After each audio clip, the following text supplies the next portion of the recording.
पाहताय खरा सामना न्यूज, माध्यम डिजिटल, बातमी अस्सल। भोर तालुक्यातील नसरापूर इथं 3.5 वर्षीय निष्पाप बालिकेवर लैंगिक अत्याचार करून तिची निर्गुण हत्या करण्यात आल्याची धक्कादायक घटना उघडकीस आली आहे। या प्रकरणामुळे संपूर्ण परिसरात संतापाची लाट उसळली असून ग्रामस्थांनी तीव्र आंदोलन छेडत पुणे-सातारा महामार्ग तब्बल 2 तास रोखून धरला। पोलिसांनी दिलेल्या माहितीनुसार भीमराव कांबळे, वय वर्ष 60, राहणार साळवडे, तालुका भोर, या आरोपीनं वासरू दाखवतो असं सांगून चिमुकलीला गुराच्या गोठ्याकडे नेले। सीसीटीव्ही फुटेजमध्ये बालिका निरागसपणे आरोपी सोबत जाताना दिसतेय। त्यानंतर आरोपीनं तिच्यावर लैंगिक अत्याचार करून हत्या केली आणि मृतदेह शेणाच्या ढिगाऱ्याखाली लपवून ठेवला।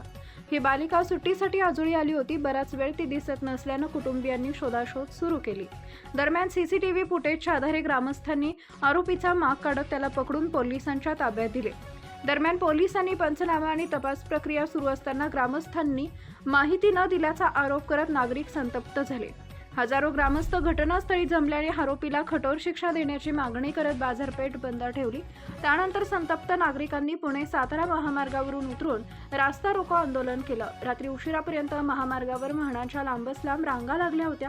पुणे ग्रामीणचे पोलीस अधीक्षक संदीप गिल यांनी घटनास्थळी भेट देत नागरिकांशी संवाद साधला। हा खटला फास्ट ट्रॅक कोर्टात चालवण्यासाठी प्रयत्न करण्यात येतील।